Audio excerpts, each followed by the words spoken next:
नमस्कार दोस्तों, मैं सुनील डेंगे एफपीआरटी के मंच से आपका बहुत बहुत स्वागत करता हूं। दोस्तों, लास्ट वीक आपकी कोई भी अच्छी शेयरिंग है, अच्छा एक्सपीरियंस है, अच्छी सेल है, आप अपना डिजिटल हैंड रेज करें और बताएं ग्रुप को क्या अच्छा है। दोस्तों, आज के हमारे स्पीकर हमारे बीच आ चुके हैं रोचक पुरी जी, और बहुत अच्छे सब्जेक्ट के साथ आए हैं। अगर आपकी कोई शेयरिंग होती है, कोई अच्छा एक्सपीरियंस होता है, तो बाकी लोगों को भी फायदा होता है। और आज वो जिस टॉपिक पे बात करेंगे, आपका कोई क्वेश्चन है, कुछ भी है, आप अपना डिजिटल हैंड रेज करें और सर से बात कर सकते हैं। रणवीर शर्मा जी, आपका बहुत बहुत स्वागत है। नमस्कार डॉक्टर साहब। नमस्कार सर। लगता है ठंड बहुत है वहां पे, आगरा में। आज आज सुबह शाम की ठंड पड़ गई है सब।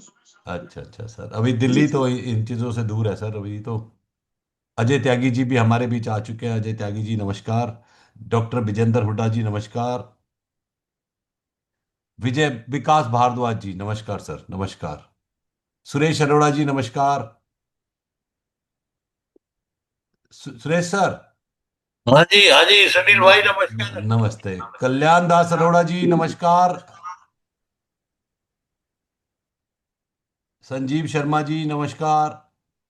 ये प्रॉफिट एंड प्रोटेक्ट, आप अपना नाम लिखें तो ज्यादा अच्छा लगेगा सर। नमस्कार सर, अच्छा, नमस्कार। ऋषभ हुड्डा ने अलग से ज्वाइन किया। ऋषभ भाई बेटे नमस्ते। बढ़िया, अच्छा लगता है बेटा, बहुत बढ़िया। कैसे सर? नमस्ते बेटा, नमस्ते। अभिनव शर्मा जी। किसी भाई की कोई शेयरिंग नहीं है? कोई बड़ी शेयरिंग तो नहीं है। अरे आप बताओ ना सर, शेयरिंग शेयरिंग होती है सर, बड़ी छोटी हम डिसाइड करेंगे सर। हाँ, मैं पिछले हफ्ते है ना, क्या कहते हैं, पिछले हफ्ते क्या इसी हफ्ते एक सोनीपत से एक निवेश करके आया हूँ। जी। मेरी दो दो निवेश प्लस हो गई हैं। बहुत बढ़िया जी, बहुत बढ़िया। आपने क्वालिफाई कर लिया वो गोवा का ट्रिप? नहीं, ये करा तो नहीं है लेकिन कर लेंगे। बहुत बढ़िया सर, बहुत बढ़िया सर। हुड्डा सर, आप कुछ शेयर करना चाहेंगे? सर नमस्कार।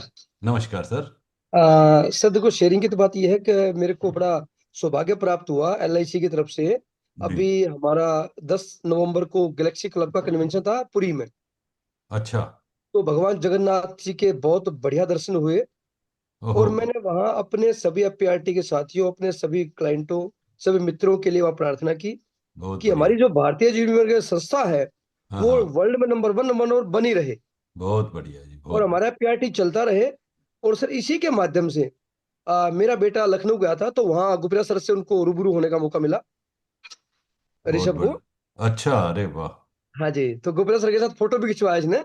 बहुत बढ़िया, बहुत तो बढ़िया। काफी अच्छा लगा। और सर भगवान दया से मेरा एमडीआरटी हुआ नहीं है, लेकिन होने वाला है। बहुत करीब बढ़िया। 50,000 रुपए की शॉर्टफॉल है कमीशन की। जी जी जी। और आपके माध्यम से अभी हो जाएगा सर। और सबका बहुत बहुत धन्यवाद, धन्यवाद। ठीक है। थैंक यू जी, thank you, thank you, thank you.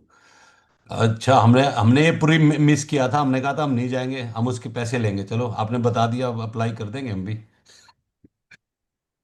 Galaxy club का था हमारा भी। जी। Thank you. कोई भाई की कोई शेयरिंग नहीं है तो मैं आज के स्पीकर को आमंत्रित करता हूं। और उसके लिए मैं हमारे IIMT गुरु अशोक कालरा जी से निवेदन करूंगा। अशोक भाई, आज के स्पीकर को विधिवत आमंत्रित करें। अशोक भाई। Thank you very much Sunil भाई। आज के स्पीकर वैसे तो किसी भी परिचय के मोहताज नहीं है। इज बहुत ही सौम्य स्वभाव के व्यक्तित्व हैं। और मेरा ये सौभाग्य है कि मैं अपने भाई रोचकपुरी जी का इंट्रोडक्शन दे रहा हूँ। रोचक भाई लाइफ इंश्योरेंस इंडस्ट्री के अंदर पिछले 27 साल से कंटिन्यूस काम कर रहे हैं और एमडीआरटीज अचीव कर रहे हैं लगातार। कंटिन्यूस बिजनेस जिसको कहते हैं उसके अंदर अपने आप को इन्वॉल्व किया हुआ है। सबसे बड़ी बात है, he is a very good person by heart. और लर्निंग के ऊपर हमेशा इनका फोकस रहता है कि किसी भी तरीके से चीज़ों को लर्न करें। और जो भी हमारा ग्रुप रहता है उसके अंदर हम ये जिम्मेदारी भी रोचक भाई को देते हैं कि लर्निंग को रीलर्निंग हमारे को करा दें, ताकि रीलर्निंग करके हम जो है उसको वापस से अपने जीवन में उतार सकें। और रोचक भाई के इस इंश्योरेंस वाले व्यक्तित्व के अलावा भी एक बहुत बड़ा व्यक्तित्व है। He is by profession company secretary.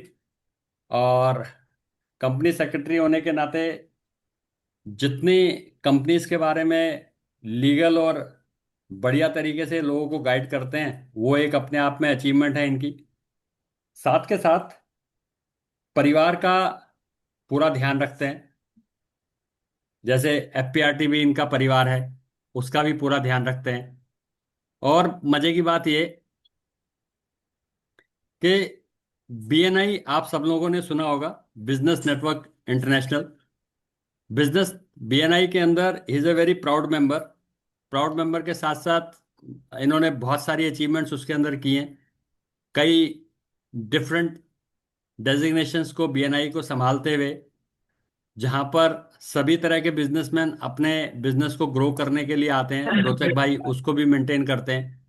तो ज़्यादा समय न लेते हुए आपके और रोचक भाई के बीच में नहीं रहना चाहूँगा। मैं चाहूँगा कि रोचक भाई आपको ज़्यादा से ज़्यादा दें। तो मैं अकेला ही क्यों रोचक भाई को इनवाइट करूं, मैं चाहूंगा कि हम सब मिलकर रोचक भाई को जैसे एफपीआरटी का तरीका होता है उस तरीके से इनवाइट करें। जोरदार तालियों से हम रोचक भाई को इनवाइट करते हैं और साथ में चैट बॉक्स भर देते हैं उनके वेलकम का। तो वेलकम रोचक भाई, नाउ डाइस इज योर्स। अब अतुल भाई हमारे साथ मेलबोर्न से जुड़ चुके हैं। अतुल भाई आपका बहुत बहुत स्वागत है। थैंक यू भैया, थैंक यू रोचक भैया। Best of luck for today's session. बहुत बहुत शुभकामनाएं भैया। थैंक यू अतुल भाई। रोचक जी, आपके सुनने के लिए देखो इंटरनेशनल लोग भी आ रहे हैं सुनने के लिए, तो आपकी जो है डिमांड कुछ ज्यादा है। तो सर ये जो एफपीआरटी जो हमारा प्लेटफॉर्म है, ये नेशनल इंटरनेशनल दोनों हो गया है। दोनों हाँ हाँ, करेक्ट। वेलकम वेलकम रोचक भैया, वेलकम। अपना सेशन शुरू करो, मैं आपको ज्वाइन कर रखा है, ठीक है। Thank you. Thank you. Okay जी, थैंक यू डैंग भैया, थैंक यू अशोक भाई एंड थैंक यू अतुल भाई। आप मेरे बारे में इतना कुछ बोल के मेरी जिम्मेवारियां थोड़ी ज़्यादा बढ़ा देते हो। चलो कोई बात नहीं, अब ज़्यादा टाइम ना लगाते हुए हम सीधा टॉपिक पे आने की कोशिश करते हैं। तो सबसे पहले मुझे आप राइट्स हैं मेरे पास, शेयरिंग राइट्स? हैंगे राइट दे चुका हूँ दोनों को। दोनों को दे दिए, एक मिनट को।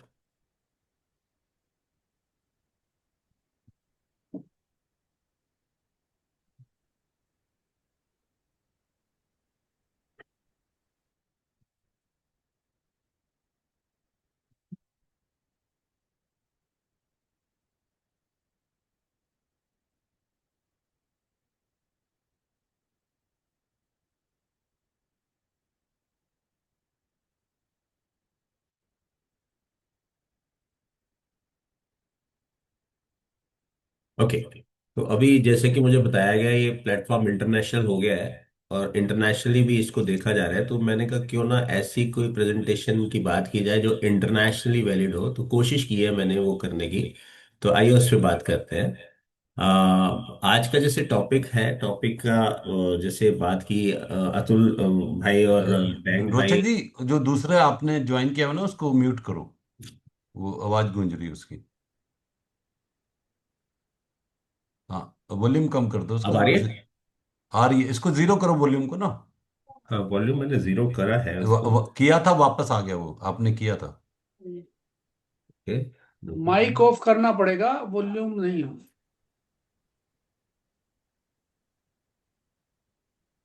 हम्म। माइक ऑफ है मेरा।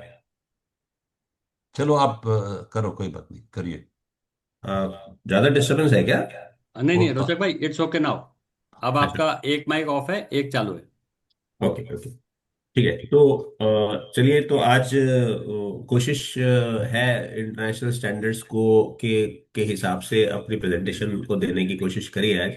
तो हमारा जो टॉपिक है, डैंग भाई और अतुल भाई हमेशा तत्पर रहते हैं एफपीआरटी के लिए। तो अभी अतुल भाई भी मेरे से डिस्कस करते रहते हैं कि भाई कोई सेशन लेना है, डैंग भाई भी कहते हैं, पर मैं कई बार मैं ना समय के हिसाब से मैं एक्सेप्ट नहीं कर पाता। Really sorry for that. इस बार डैंग साहब का जब फोन आया तो मैंने उनसे बात की, भाई बताओ क्या टॉपिक दें। तो डैंग साहब के पास तो टॉपिक्स का भंडार है, और वो इतने बढ़िया बढ़िया टॉपिक निकाल के लाते हैं। तो एक टॉपिक मुझे लगा कि यार ये टॉपिक एक एक्चुअल में ऐसा है कि जो हम इंश्योरेंस प्रोफेशनल्स के लिए बड़ा जरूरी है, कि हम अपने आप को कैसे एक नेक्स्ट लेवल का एक एडवाइजर की तरह अपनी छाप छोड़ सकते हैं अपने क्लाइंट के हृदय में।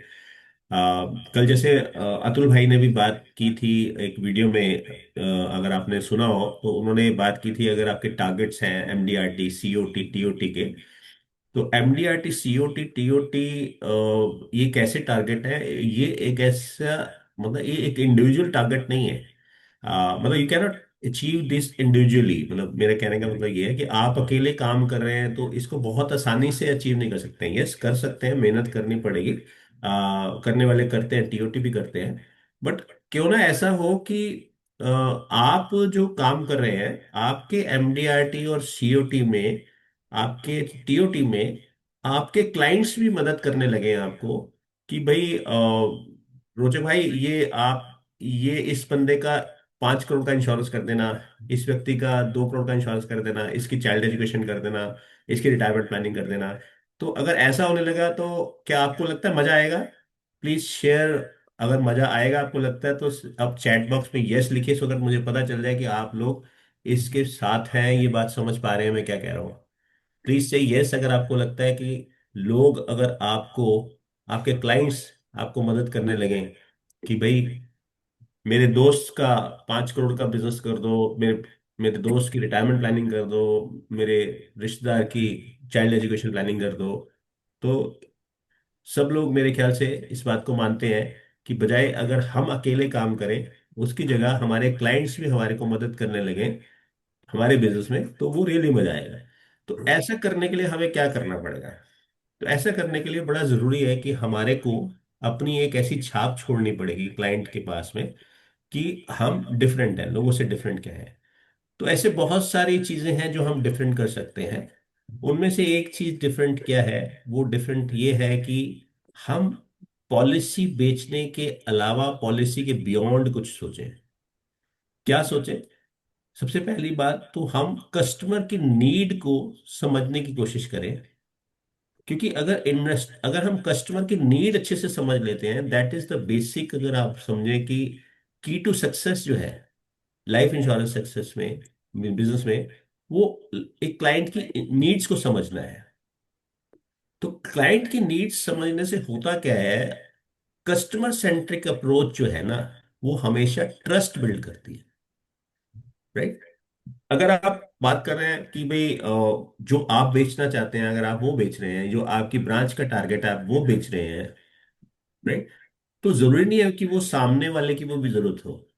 तो जब तक सामने वाला व्यक्ति, जब तक क्लाइंट को ऐसा नहीं महसूस होगा कि मेरी जरूरत को फुलफिल किया गया है, फला फला इंश्योरेंस एडवाइजर ने, डैंग साहब ने, त्यागी जी ने, जो हम देखते हैं त्यागी जी, डैंग साहब, कालरा जी, अतुल भाई, ये सब लोग, हुडा जी, ये जितने लोग हैं ये सक्सेसफुल हैं, क्यों हैं? क्योंकि वो क्लाइंट को समझने की कोशिश करते हैं कि क्लाइंट को क्या चाहिए। क्योंकि जब तक क्लाइंट को अंदर से नहीं महसूस होगा कि मेरी जरूरत डैंग साहब ने, अतुल जी ने, अशोक जी ने, अजय जी ने, हावड़ा जी ने मतलब पूरी की है, तब तक वो आगे नहीं बढ़ेगा।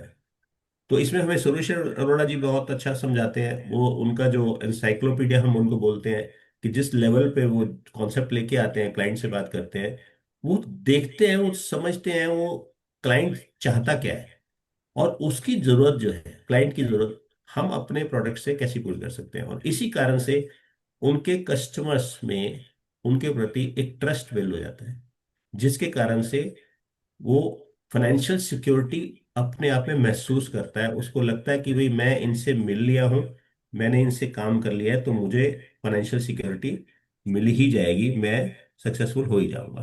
राइट? ठीक। Just second.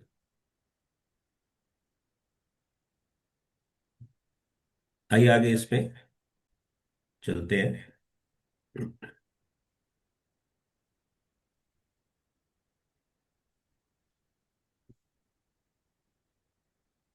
नाउ, अब लाइफ इंश्योरेंस सेल्स जब हम करते हैं तो दो तरीके हैं। एक तो पहले पुराना वाला तरीका है, जहां पर हम क्या करते थे, पहले 14 नंबर आई, फिर 814, फिर 914। तो जैसे जो 14 नंबर की सीरीज है, हम हर एक के पास जाते थे और उनको बोलते थे ये पॉलिसी आई है, ले लो। एडवाइजर्स फोकस कॉन्वर्सेशन, कि एडवाइजर को 14 नंबर देनी है। क्यों? क्योंकि ब्रांच का टारगेट है इतनी 14 नंबर करनी है, इतनी 836 नंबर करनी है, इतनी बीमा प्लस करनी है, इतनी निवेश प्लस करनी है। मैं ये नहीं कह रहा कि वो गलत है, लेकिन हमें थोड़ा सा सोचना पड़ेगा कि एक तो है एडवाइजर को क्या चाहिए, एडवाइजर्स फोकस अप्रोच। नई पॉलिसी आई है, ले लो। ये पॉलिसी जाने वाली है, ले लो। ये हम सब पीछे जब हम स्टार्टिंग के करियर में ये सब करते आए हैं, राइट। उसके अलावा एक ही पॉलिसी है, वो हम सबको बेचते आए हैं, वन साइज फिट्स ऑल। ठीक है, जैसे एक क्रोसिन है, वो हर तरह के बुखार में दे दो। अब किसी का बुखार किसी तरह का है, किसी का बुखार किसी के तरह का है। किसी का हो सकता है कोई किसी इन्फेक्शन, यूरिन इन्फेक्शन के कारण बुखार हुआ होगा, और किसी को बुखार ठंड लगने के कारण हुआ होगा। तो आप उसकी जरूरत देखेंगे कि उसको बुखार किस वजह से है, तब अगर आप उसको मेडिसिन देते हैं। उसका इम्पैक्ट कुछ और है, लेकिन हम वन साइज फिट्स ऑल की हर एक को एक ही चीज देते जा रहे हैं। ये पुराने वे में कर रहे थे। आई एम श्योर एफपीआरटी में कोई भी व्यक्ति पुराने वे में अब नहीं चल रहा है। ट्रांजेक्शनल रिलेशनशिप होता था उसमें। भाई आज एक पॉलिसी आई है, अब इस पॉलिसी के लिए किस किस के पास जा सकता हूँ, ये ट्रांजेक्शन करके कंप्लीट। कुर्ते पे हाँ। तो कुर्ते आपकी जैकेट बहुत कुर्ते लग रही है। और क्या कैसे हैं? गया प्रसाद जी, ओके। तो उसमें क्या होता था, एक शॉर्ट टर्म सेल्स गोल होता था कि यार ये पॉलिसी आई है तो इतनी पॉलिसी बेचनी है मेरे को, बस 10 पॉलिसी करनी है, इसको 5 पॉलिसी करनी है। क्यों? मैंने अपनी ब्रांच में अपना टारगेट दिया है, मेरे को 10 पॉलिसी बेचूंगा इस चीज की। नहीं, गलत कुछ नहीं है, लेकिन हम इसको समझने की कोशिश करते हैं। लेकिन एक नया तरीका है। नया तरीका क्या कहता है? नया तरीका कहता है कि प्रॉब्लम सॉल्व करके हम अगर पॉलिसी बेचते हैं तो कैसा रहो। इसमें सबसे पहली बात क्या है, हम कस्टमर की रिक्वायरमेंट को समझते हैं, कस्टमर सेंट्रिक अप्रोच। कि कस्टमर को क्या चाहिए, कस्टमर को जो चाहिए उसके बेस पे हम उसके हिसाब से क्या सॉल्यूशंस बना सकते हैं। अगर हम ऐसा कर रहे हैं तो क्या हो रहा है, हमारा रिलेशनशिप ना उनसे डेवलप हो रहा है। तो यहां पर जो रिलेशनशिप डेवलप हो रहा है, उसको क्या महसूस हो रहा है कि यार मेरी जरूरत थी रिटायरमेंट की, मेरी जरूरत थी मेरी चाइल्ड एजुकेशन की, मेरी जरूरत थी मेरे को चाइल्ड की मैरिज पे, मेरे को जो पैसे चाहिए थे 2 करोड़ रुपए, इन्होंने आके वो सोल्यूशन बताया। तो हम वो रिलेशनशिप डेवलप कर रहे हैं उनके साथ, पार्टनरशिप डेवलप कर रहे हैं, और साथ में एक लॉन्ग टर्म वैल्यू क्रिएशन कर रहे हैं। जब तक उनकी पॉलिसी चलेगी, उनको ये पता है कि यार ये पॉलिसी से जो पैसे आएंगे ना, इससे मेरी बेटे की शादी होनी है, इससे मेरी बेटे की एजुकेशन होनी है, इससे मेरी रिटायरमेंट पूरी होनी है। तो कभी लॉन्ग टर्म रिलेशनशिप रहता है, लॉन्ग टर्म वैल्यू क्रिएशन रहता है, तो वो सरेंडर करने की भी नहीं सोचता। लेकिन जब तक हमने पहला वे किया, तो उसको पता ही नहीं है वो जरूरत क्या, किस लिए पॉलिसी ली थी। तो बड़ा जरूरत है कि हमारा को ये समझना है कि भैया हम किसी की प्रॉब्लम सॉल्व करने जा रहे हैं या अपना बीमा बेचने जा रहे हैं। अब ये समझते हैं कि कस्टमर सेंट्रिक सेलिंग से फायदा क्या होता है, व्हाई डज इट मैटर। इससे फायदा ये है कि अब जो क्लाइंट्स के लिए क्या फायदा है वो समझते हैं। क्लाइंट को क्या महसूस होता है, उसको लगता है एक पीस ऑफ माइंड महसूस होता है और जब सॉल्यूशन मिलता है। बच्चे की एजुकेशन के लिए, बच्चे की मैरिज के लिए उसने, आपने 2 करोड़ का प्लान उसको बना के दे दिया, उसको सोल्यूशन दे दिया, तो ही feels a peace of mind. उसको लगता है मेरे जो यूनिक सर्कमस्टांसेस थे ना, कि यार मेरे को अपने बच्चे को ना भेजना था हार्वर्ड में, मेरे को अपने बच्चे को भेजना था डॉक्टर में, उसके लिए 5 करोड़ चाहिए थे। आप उसके साथ बैठे, आपने आज उसके साथ प्लान किया, देखा आज की डेट में डॉक्टर बनने के लिए कितने पैसे लगते हैं, तो हिसाब लगाया आज इतने लगते हैं, आज से 20 साल बाद कितने लगेंगे। आपने टाइम वैल्यू ऑफ मनी के हिसाब से कैलकुलेशन किया, कैलकुलेशन करने के बाद आपने उसको उस तरह का यूनिक सोल्यूशन बताया कि किस हिसाब से कितने पैसे आपके ऐसे होने चाहिए जो बीटा इज इक्वल टू 0 में लगे, कितने पैसे ऐसे होने चाहिए जो बीटा इज इक्वल टू 1 में लगे, कितने ऐसे होने चाहिए जो बीटा बीटा लेस देन 1 में लगे। ये सब हम यहाँ एफपीआरटी में ऑलरेडी डिस्कस कर चुके हैं। बीटा इज इक्वल टू 0 जहां पर मार्केट का कोई रिस्क नहीं है, beta less than equal to one में, जहां हल्का सा जैसे म्यूचुअल फंड या यूलिप अगर हम देते हैं तो थोड़ा सा हल्का सा रिस्क हो जाता है, राइट। और बीटा मोर देन वन, जहां पे अग्रेसिव हम प्ले कर रहे हैं। तो जब उसको ये महसूस होता है कि यार ये मेरे को पीस ऑफ माइंड, मेरे को ये तो पता है इन्होंने ये तो गारंटी कर दिया भाई 1 करोड़ कम से कम तो मेरे को आएगा ही आएगा, या 2 करोड़ तो कम से कम आएगा ही आएगा, उसके ऊपर जो आएगा वो जैसे इकोनॉमी हमारी चलेगी, जैसे सरकमस्टेंसेस चलेंगे, वो हमारे लिए एक वैल्यू एडिशन है। तो उसको एक पीस ऑफ माइंड महसूस होता है, राइट। और साथ में ये लगता है कि यार ये ऐसा नहीं है कि मैं ये नहीं होगा, ये तो इतना तो मिलेगा मिलेगा। इससे क्लाइंट का ये फायदा है, लेकिन बिजनेस का क्या फायदा है, आपके बिजनेस में क्या फायदा है? आपका रिलेशनशिप जो है ना, वो बेसिकली ट्रस्ट और अंडरस्टैंडिंग पे बेस्ड हो जाता है। जब आप एक क्लाइंट के साथ एक ट्रस्ट और अंडरस्टैंडिंग पे रिलेशनशिप बिल्ड कर लेते हो, तब आपकी एक ग्रोथ होनी पॉसिबल हो जाती है। एक ग्रोथ ऐसी होती है जहां पर वो क्लाइंट खुद आपका एडवोकेट बनता है, वो आपको एक लॉयल क्लाइंट बन जाता है। उसको लगता है कि यार ये जो है ना व्यक्ति, इसने मेरी जरूरत को समझा। मार्केट में तो बहुत चीजें चल रही है, सोशल मीडिया तो बहुत कुछ बोल रहा है, सीएनबीसी तो बहुत कुछ बोल रहा है, लेकिन इसने एक्चुअल में समझा कि हाँ भाई, मेरी जो जरूरत है उसमें मेरे को मिनिमम पैसा, अगर मान लो शादी के लिए या एजुकेशन के लिए आज से 20 साल बाद 2 करोड़ चाहिए, तो 2 करोड़ से कम नहीं चाहिए किसी हालत में। तो वो कहां से आएगा?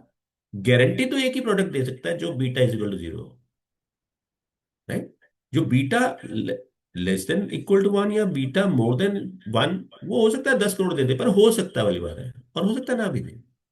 वो डिपेंड करेगा उस टाइम के जियो पॉलिटिकल सिचुएशंस क्या है, इकोनॉमी कैसे चल रही है।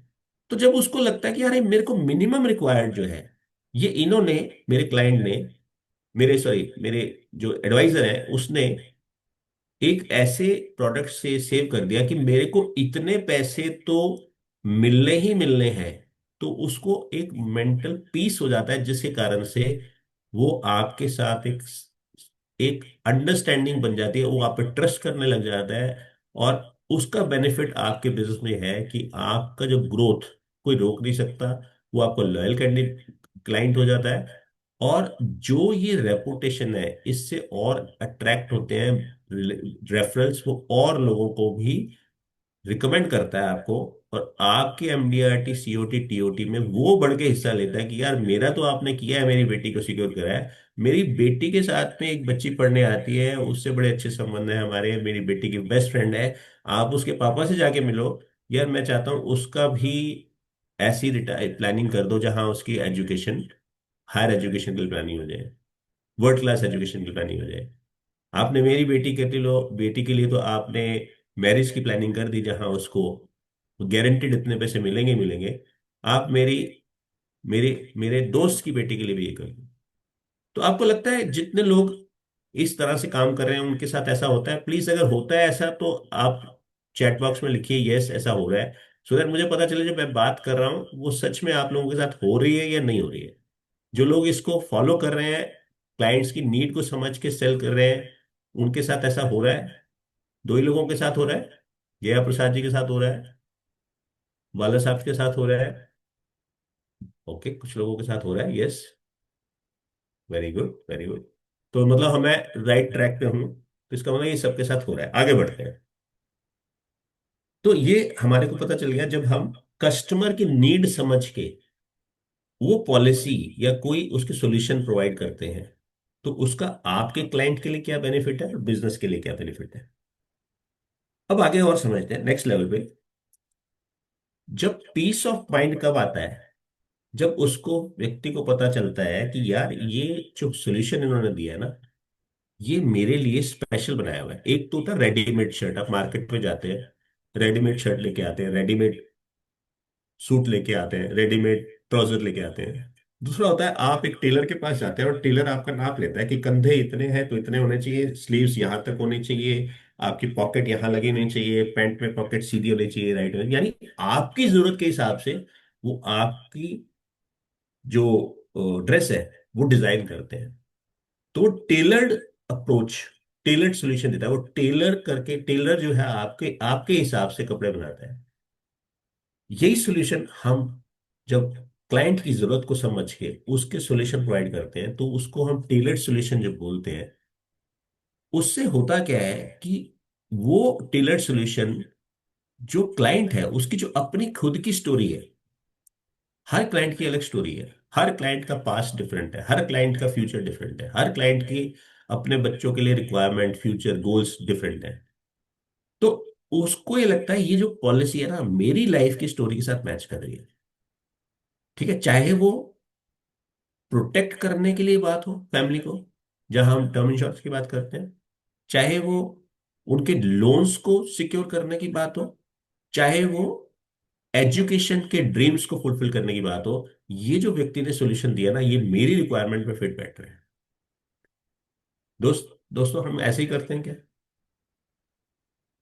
प्लीज से यस अगर आप ऐसे ही कर रहे हैं, लोगों की जरूरत समझ के कि कितना उनको टर्म प्लान देना चाहिए, कितना उनको लोन को प्रोटेक्ट करना चाहिए, कितना उनको एजुकेशन को प्रोटेक्ट करना चाहिए। प्लीज से यस अगर आप ऐसे कर रहे हैं तो। कोई नहीं करा?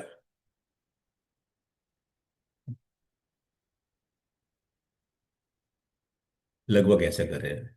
Good, good. कोई बात नहीं, तो हम अभी आगे इसमें बढ़ते हैं।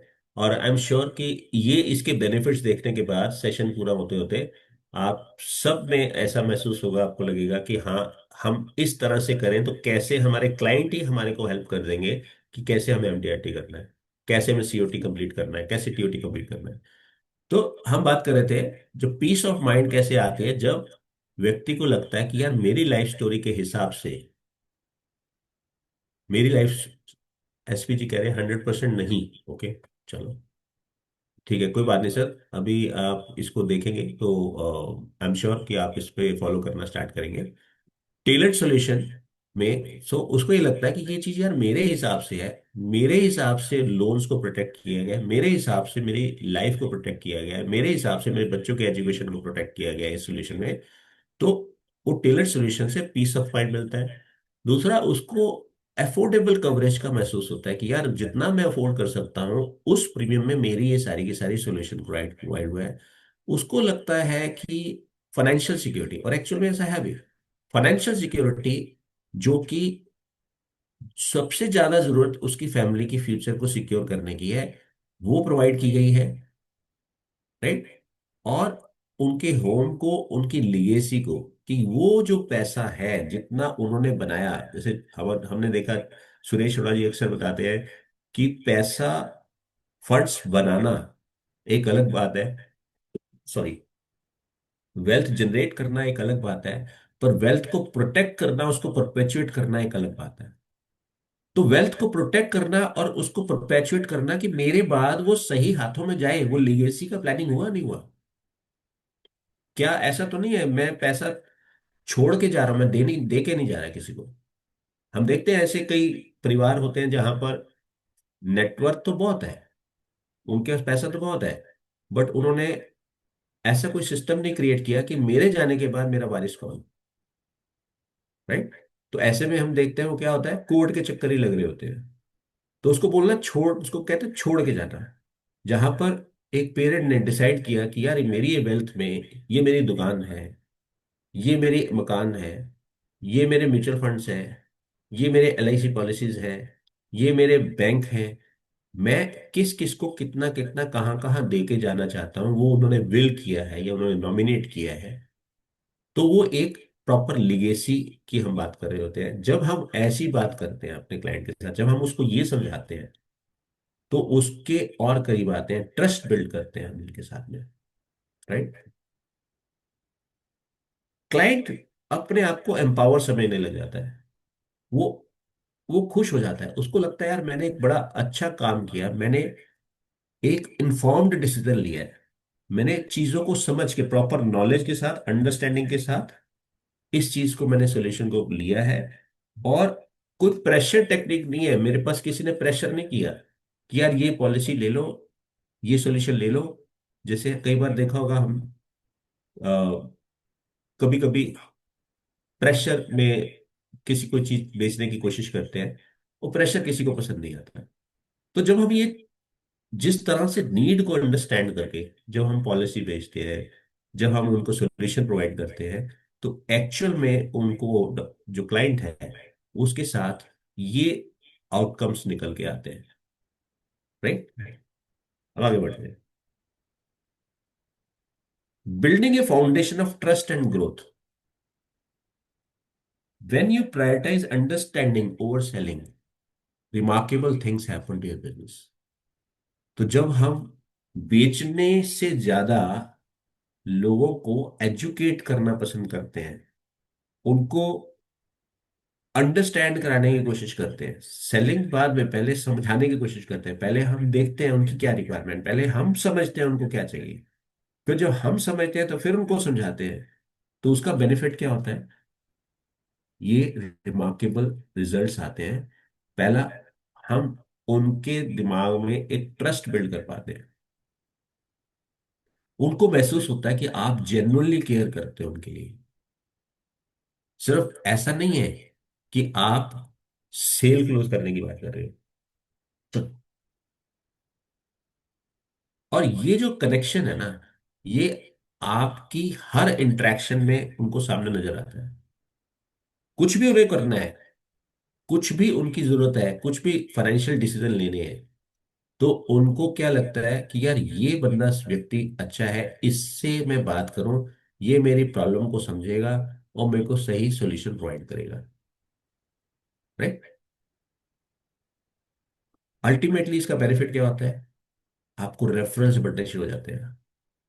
वही व्यक्ति कहता है कि मेरे दोस्त के पास आप ये काम करा दो, मेरे नेबर के साथ ये काम करा दो, अपने रिश्तेदारी में आपको भेजना शुरू कर देता है, अपने रिलेशनशिप में भेजना शुरू कर देता है। तो आपका, अगर देखा जाए, जो बेस्ट मार्केटिंग एसेट कौन सी है, वो है एक आपका हैप्पी क्लाइंट। अगर क्लाइंट आपका खुश है तो वो आपके लिए सबसे बड़ी एसेट है। वही आपकी एडवर्टाइजमेंट कर देता है। Word of mouth recommendation from a satisfied customer are more powerful than advertising. Advertisement में तो एक तरह से वो, जब हम करते हैं एडवर्टाइजमेंट में, तो आपको 100 कॉल आते हैं, तो हो सकता है 5-7 ही जेन्युइन कॉल होते हैं जिनको सच में कुछ लेना होता होता है, 10 होते होंगे। फिर हम उनको प्रेजेंटेशन देते हैं, प्रेजेंटेशन के बाद हर एक का क्लोज करने का डिफरेंट स्टैटिस्टिक्स होगा, किसी के एक क्लोज होते होंगे, किसी के दो, उनको ऐसे भी होंगे 5-7 कर लेते होंगे। बट जब रेफरल आता है, तो रेफरल के क्लोज होने के चांसेस ऑलमोस्ट 100% होते हैं। किसी किसी केस में नहीं भी होते, बट चांसेस रेफरल के क्लोज होने के एडवर्टीजमेंट के मुकाबले में कहीं ज्यादा होते हैं। और ये रेफरल कब आता है? जब वो क्लाइंट आपके साथ एक ऐसे रिलेशनशिप में आ जाता है, वो आपको ट्रस्ट करने लग जाता है, वो आपको, उसको ये महसूस होता है कि हाँ ये मेरी बात समझता है, ये मेरी स्टोरी के हिसाब से सॉल्यूशन देता है। ये तभी होता है। और क्या बेनिफिट होता है? रिटेंशन। वो आपका क्लाइंट हमेशा सेटिस्फाइड कस्टमर, हमेशा सेटिस्फाइड कस्टमर रहता है, उसको कोई और जाके पॉलिसी नहीं बेच पाता, कोई और जाके उसको एंटर नहीं कर पाता कि हाँ आपने उससे 4 पॉलिसी दे दी और 2 पॉलिसी कोई और बेच गया, तीसरी कोई और लगे, उसने कुछ भी लेना है अपना फाइनेंशियल डिसीजन, वो आपसे ही बात करेगा। क्यों? क्योंकि आपने उनकी नीड्स के हिसाब से सॉल्यूशन दिया है, और वो आपके लिए लॉयल रहता है हमेशा। प्लस सरेंडर के चांसेस कम हो जाते हैं। राइट। इसके अलावा एक और काम होता है, मिस सेलिंग से बच जाते हो आप अपनी प्रोफेशनल रेपुटेशन बचा पाते हो, एथिकल सेलिंग प्रैक्टिस कर पाते हो, क्योंकि जो जरूरत है आपने उसको बेचा है। राइट। 300 नंबर में आजकल वो आ रहा है ना लास्ट में, जो लास्ट के 2 पेज होते हैं जहां पे वो क्लाइंट की नीड्स की बात होती है, जहां पे हम लिख देते हैं नॉट एप्लीकेबल करके काट देते हैं अक्सर। तो आज के, मतलब ऑल्दो अभी बहुत ज्यादा इसको, आई डोंट नो, मतलब इम्प्लीकेशन बहुत ज्यादा आया नहीं है, बट आने वाले टाइम में ये सब तो आना ही है ना, कि हम कितना एथिकली हमने किसी को सेल किया है, कोई मिस सेलिंग तो नहीं हुई है। तो ये जब हम नीड समझ के काम करते हैं, तो हम मिस सेलिंग से बचते हैं और एक प्रोफेशनल रेपुटेशन मेंटेन कर पाते हैं। दोस्तों समझ में आ रहा है? प्लीज से यस अगर समझ में आ रहा है तो मैं आगे बढ़ूंगा। कोई भी नहीं है?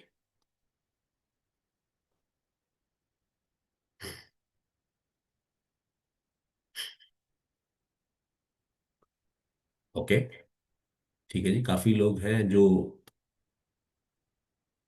एजेंट रिपोर्ट में भी है, बिल्कुल ठीक बात है। ग्रेट। ओके, तो आगे बढ़ते हैं। अब बात तो आगे need analysis, need analysis, need analysis करो। अब दिस इज वेरी इंपॉर्टेंट। अभी तक हमने बात की नीड एनालिसिस क्यों करना चाहिए, इसके क्या बेनिफिट होते हैं। अब यहाँ समझना है कि एक्चुअल में करें कैसे है, नीड एनालिसिस का प्रोसेस क्या होता है। नीड एनालिसिस का प्रोसेस, किस तरह से हम टेलर सोल्यूशन प्रोवाइड कर सकते हैं। तो नटशेल में अगर हम समझे, टेलर सॉल्यूशन के लिए सबसे जरूरी है कि हम उससे राइट क्वेश्चंस पूछें। राइट क्वेश्चंस, ऐसे क्वेश्चंस जो आपको ये महसूस पता चला पाए, जिससे आपको ये पता चले उसकी लाइफ स्टोरी क्या है, उसका पास्ट क्या था, उसका फ्यूचर में क्या है, उसका क्या गोल्स है, उसकी क्या लायबिलिटीज है, उसकी क्या जिम्मेवारी है। जब आप उसके फाइनेंशियल गोल्स में डीप डाइव करते हैं, उनके फैमिली के डायनामिक्स को समझने की कोशिश करते हैं, उनकी एग्जिस्टिंग कवरेज क्या है, एग्जिस्टिंग उनके पास क्या इन्वेस्टमेंट्स हैं, कितना इंश्योरेंस कवर है, वो समझते हैं, अब उनकी फ्यूचर एस्पिरेशंस क्या है, तो तब ये पॉसिबल हो पाता है। इसके लिए हमें क्या करना है, उनको सुनना भी है और समझना भी है। राइट, सिर्फ सुनना सुनना नहीं, समझना भी है। तो पहला हमने ये समझा क्या, हमने उनके फाइनेंशियल गोल्स, उनका गोल है नेटवर्थ लेटेस्ट से, अब वो कहते हैं कि जी मेरे को ना 60 साल की उम्र तक पहुंचते पहुंचते मेरे को 5 करोड़ रुपया चाहिए। तो हमने समझा उनको 5 करोड़ चाहिए। अब हम उनसे पूछेंगे अच्छा ठीक है, आज आपकी एज क्या है। उन्होंने बोला जी आज 40 साल है। रिटायर कब होना चाहते हो जी, उन्होंने बोला 60 साल में रिटायर होना चाहते हैं। कितना टाइम रह गया जी, 20 साल रह गए। अब 20 साल रह गए, 5 करोड़ आपको इकट्ठे करने हैं। अब आप पूछेंगे अच्छा जी आपका इनकम क्या है, आपके एक्सपेंसेस क्या है, आप कितना सेव कर पाते हैं, राइट, आपका रिस्क प्रोफाइलिंग क्या है, आज की डेट में आप कितना बचा चुके हैं। तभी तो आप आगे कुछ मतलब उनको सोल्यूशन दे पाएंगे। Say yes if you agree with this. अगर आप इस बात से एग्री कर रहे हैं तो प्लीज से yes in the chat box. जब तक आप राइट क्वेश्चन नहीं पूछेंगे तो आपकी उनकी जरूरत कैसे पता चलेगी। कितने लोग इस बात को समझ रहे हैं। Okay, thank you. तो हमें डीप डाइव करना है उनके फाइनेंशियल गोल्स में। हमने उनके फैमिली डायनेमिक्स को समझना है। उनकी फैमिली में बच्चे की शादी होती है, कितने पैसे लगते हैं लड़की को शादी करने में। उनकी फैमिली में जो लोग एजुकेटेड है, क्या वो इंटरनेशनल एजुकेशन से एजुकेशन ली हुई है उन्होंने, या नेशनल एजुकेशन से सारे पढ़े लिखे हैं या नहीं है, सारे बिजनेस कर रहे हैं नहीं कर रहे हैं। तो आपको फैमिली डायनेमिक्स में पता चलेगा हाँ इसकी फ्यूचर में किस किस तरह की रिक्वायरमेंट हो सकती है। ये समझना है, हमने एक्टिवली उनको सुनना है। सिर्फ सुनना नहीं, समझना भी है। उनको समझ के उनके कंसर्न्स को समझना है, उनको किस चीज की चिंता रहती है, राइट, उनके इमोशनल ड्राइवर्स क्या है, उनके प्रायोरिटीज क्या है लाइफ में।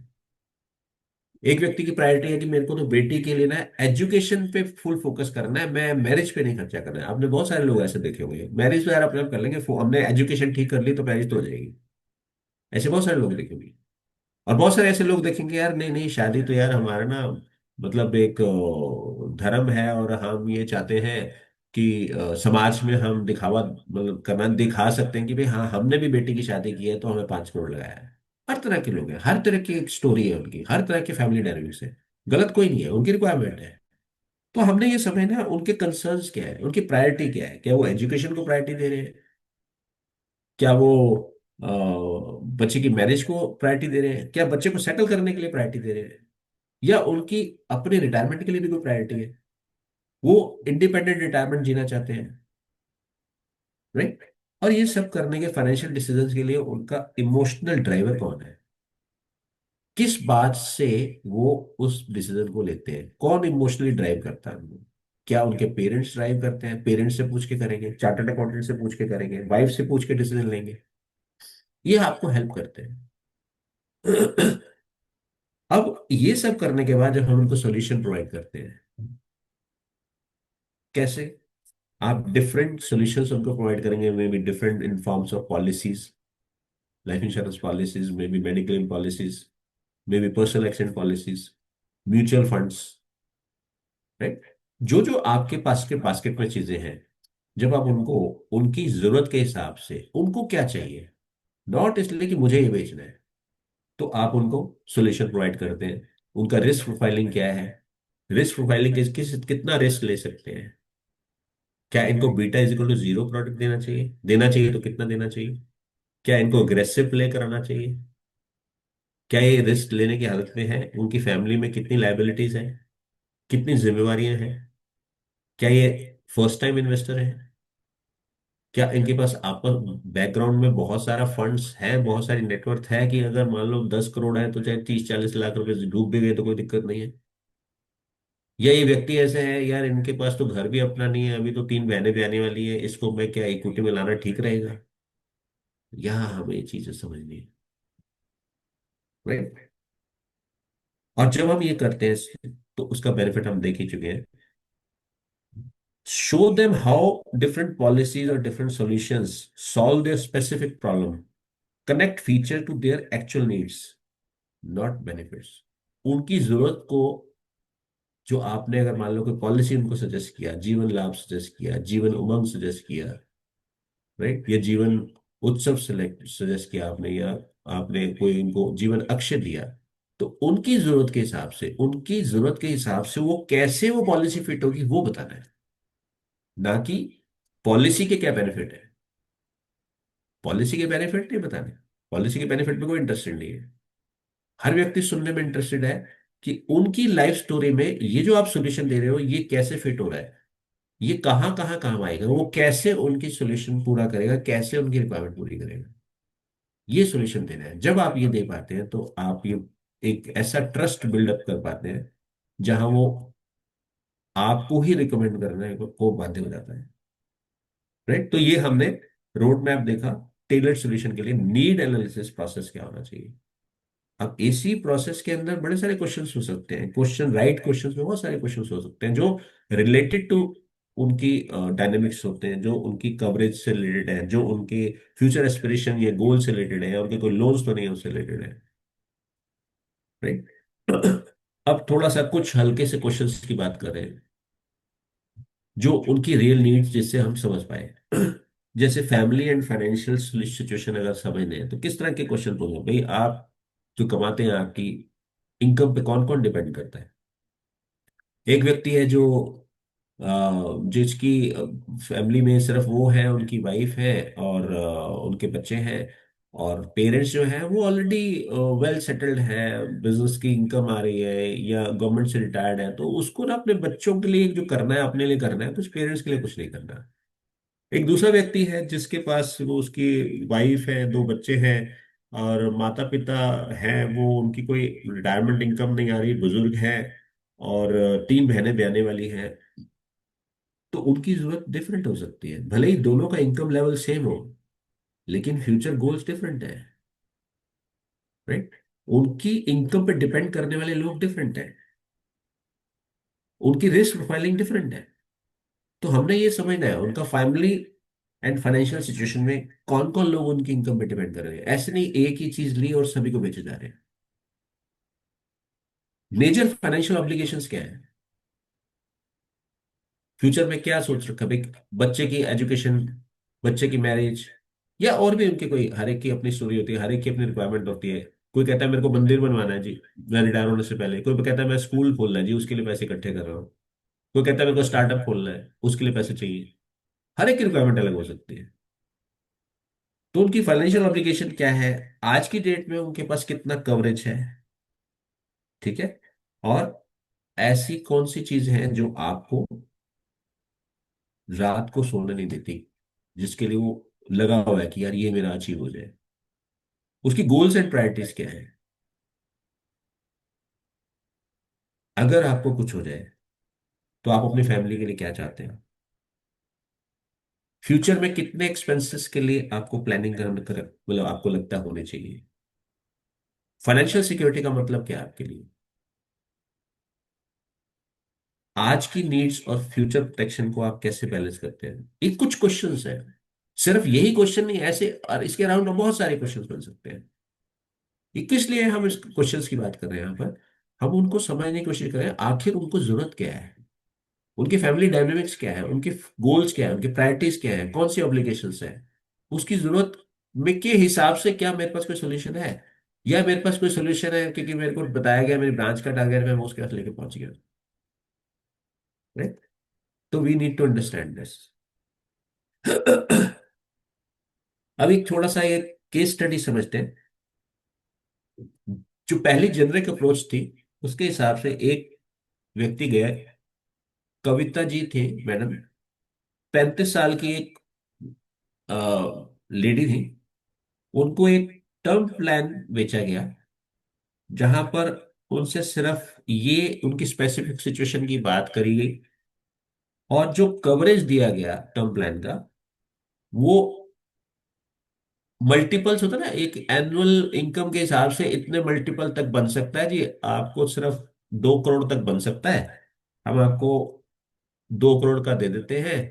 और उसने कहा कि नहीं यार, मैं ना 2 करोड़ नहीं, अभी 1 करोड़ का कवरेज ले लूंगी, क्योंकि उन्होंने मल्टीपल की बात की। और यहां पर और डिस्कस ही नहीं किया गया कि भैया बच्चों की एजुकेशन के लिए क्या कवरेज हो सकता है, या उसके कुछ हाउसिंग लोन चल रहे हैं उसकी बात ही नहीं की गई। तो जब ये इस तरह की पॉलिसी बेची गई, जो कुछ वक्त के बाद कोई दूसरा एजुकेटेड जब एजेंट गया तो उसने देखा कि यार आपकी तो फ्यूचर में ये गोल्स हैं, क्या आपने इसको प्रोटेक्ट किया? आपके पास इनकम तो है, आप प्रीमियम तो दे सकते थे, पर आपने तो प्रोटेक्ट नहीं किया। तो उसको कंफ्यूज्ड और अंडर सर्व्ड महसूस होता है, उसको लगता है यार मेरे को तो एजेंट ने बताया ही कुछ नहीं। दूसरे केस में दूसरा व्यक्ति गया, उसने कविता जी के पास बैठा और कविता जी के पास उसने उनकी प्रायोरिटीज को समझा कि उनकी सिंगल मदर है, बच्चे को प्रोटेक्ट करना है, हाउसिंग लोन का पूरा करना है, बच्चे की एजुकेशन की फंडिंग करनी है, अगर उनको कुछ हो जाए तो इनकम की रिप्लेसमेंट करनी है। तो वहां पर एक टेलर्ड पॉलिसी उनके हिसाब से सोल्यूशन प्रोवाइड किया गया, जहां पर उनकी जरूरत कितने टर्म प्लान से पूरी होती है, उनको एजुकेशन का कितना कॉर्पस मिलना चाहिए, इस तरह से प्लानिंग करी गई। तो जब ऐसा हुआ तो उनको एक कॉन्फिडेंस महसूस हुआ कि यार मेरी फैमिली प्रोटेक्टेड होगी, और मैं आगे के लिए मतलब पीसफुल हो गई। और उन्होंने 3 कुलीग्स को अगले 6 महीने में एजेंट को रेफर कर दिया। दोस्तों, आपके हिसाब से फर्स्ट अप्रोच बेटर है, सेकंड अप्रोच बेटर है? प्लीज से in the chat box, please right in the chat box, first और सेकंड।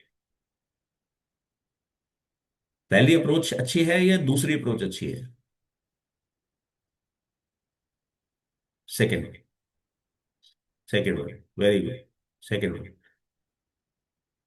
तो कितने लोग इस तरह से सेकंड वन, सेकंड अप्रोच पे काम कर रहे हैं? सेम मी अगर आप कर रहे हैं तो, राइट, मी अगर आप कर रहे हैं तो,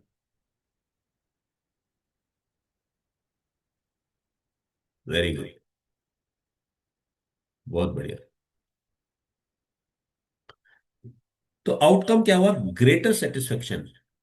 अगर आपका क्लाइंट सेटिस्फाइड है आपके सोल्यूशन से, तो वो उसकी लाइफ में एक financial security, true financial security उसको महसूस होती है, एंड वो आपकी सर्विसेज के लिए एडवोकेट बन जाता है। वो लोगों को बताना शुरू कर देता है, वो एडवोकेट करना शुरू कर देता है आपके बिजनेस के लिए। एडवोकेट मतलब आपके बिजनेस के बारे में लोगों से बात करना शुरू कर देता है कि यार मैंने इनसे सोल्यूशन लिया, आप भी इनसे मिलकर देखो।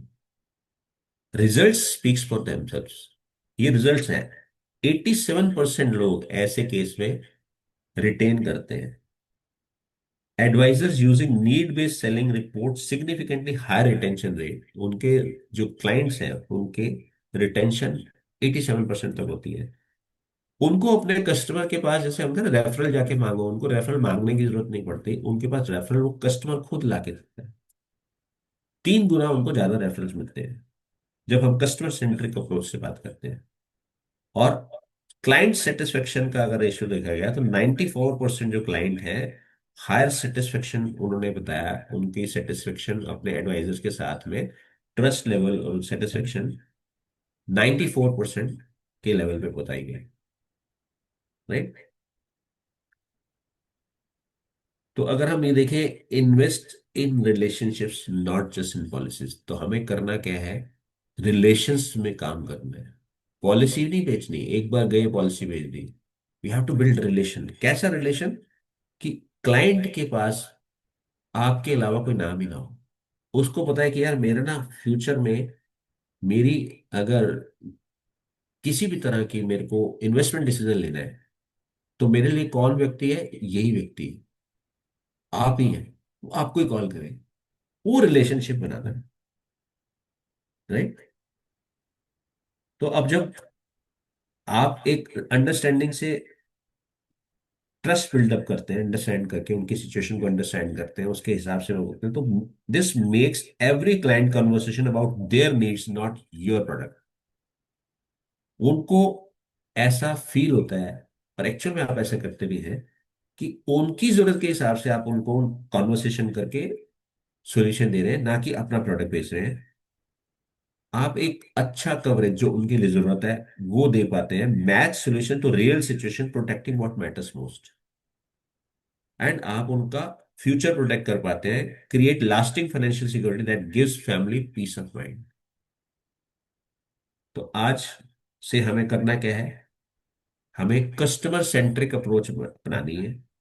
When you truly understand your clients needs, जब आप क्लाइंट्स की नीड्स को समझ पाए, सिर्फ उनको पॉलिसी नहीं सेल करनी, लेकिन एक पार्टनरशिप उनके साथ बिल्डअप करनी है, राइट?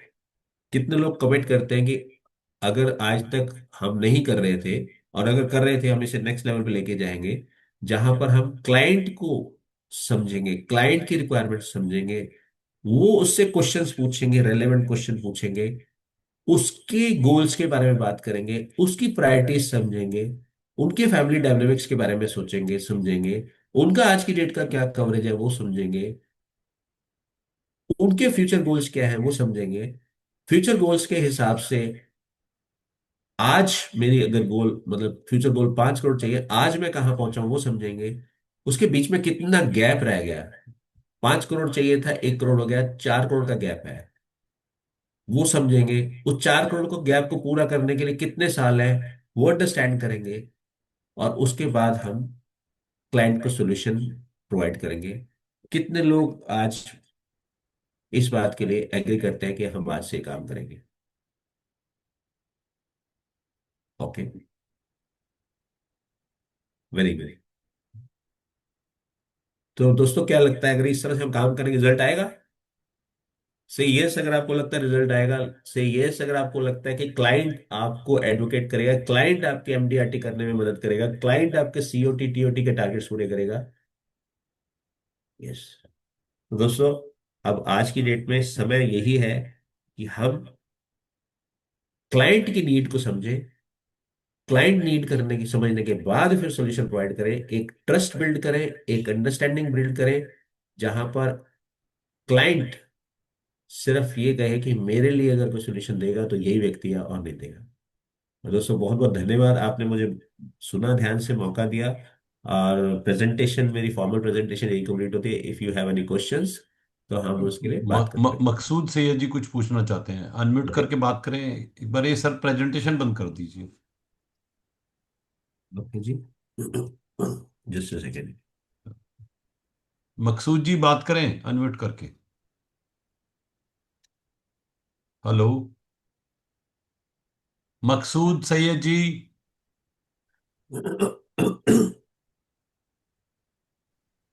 शायद वो गलती से याद। Hello sir. हाँ जी हाँ जी बोलिए।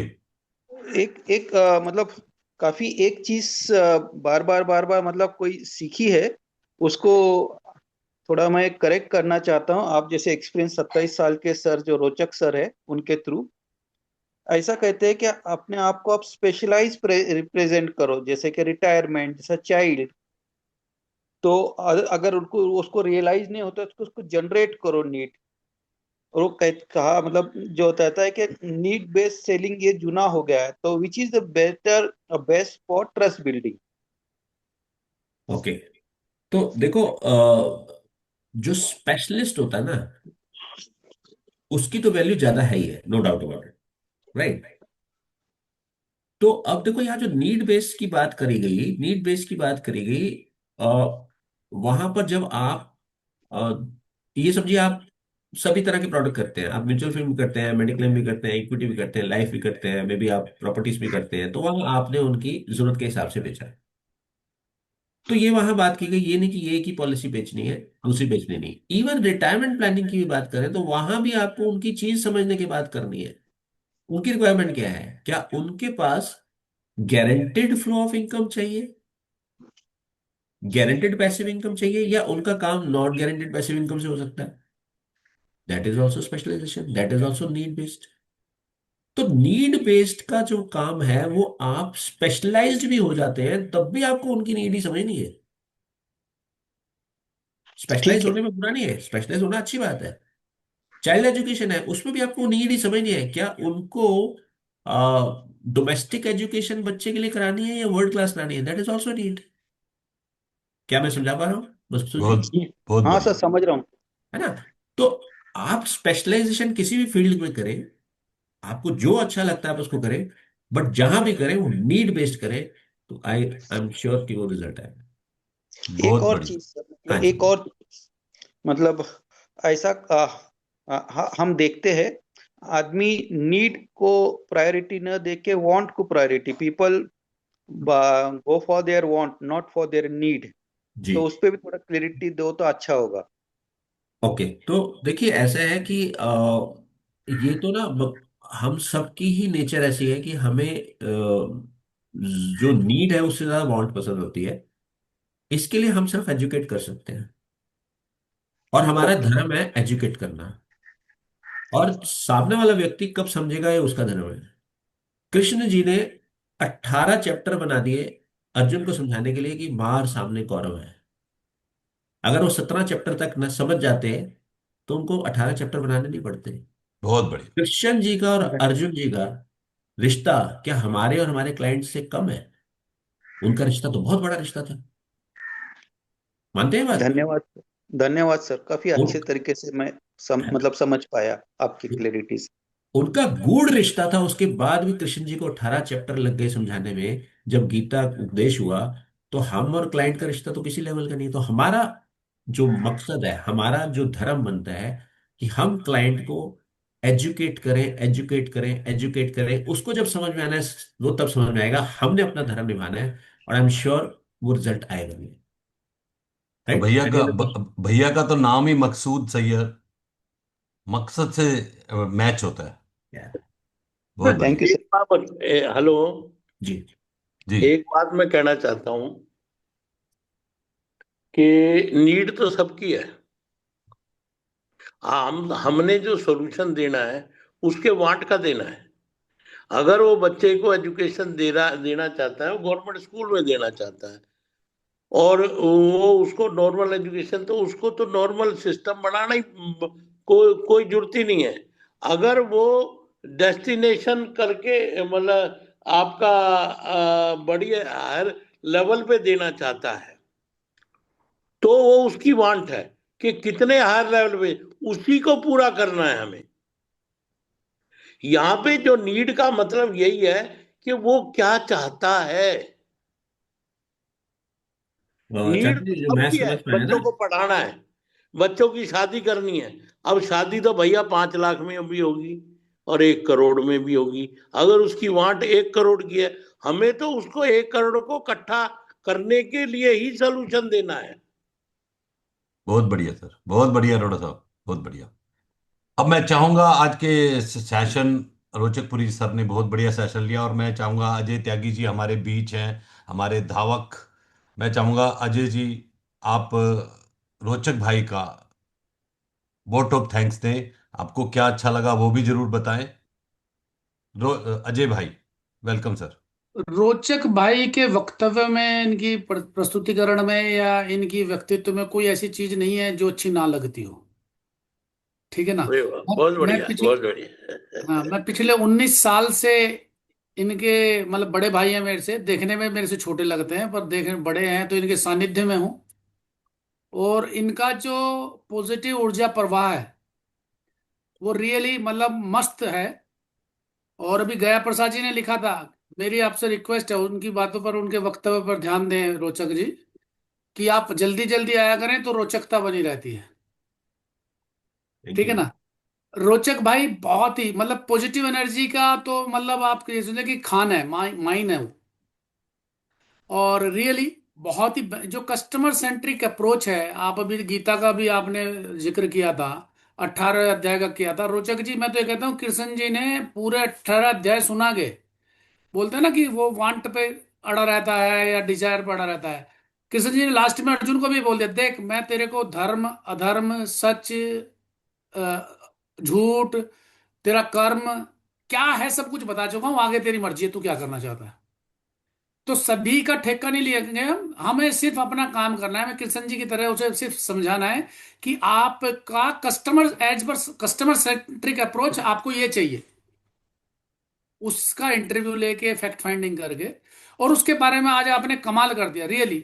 जो लोग आज यहाँ पर हैं उनको तो बेनिफिट हुआ है, जो बाद में यूट्यूब पर भी देखेंगे they will be 100% benefited by your session. Thank you very much. आप अपनी थैंक यू सर। कृपा एपीआरटी पर बना के रखिए, और जब जी। जब आप से डिमांड हो आप प्लीज आ जाया कीजिए। धन्यवाद। Thank you very much. Thank you sir, thank thank you so you, much. Thank you.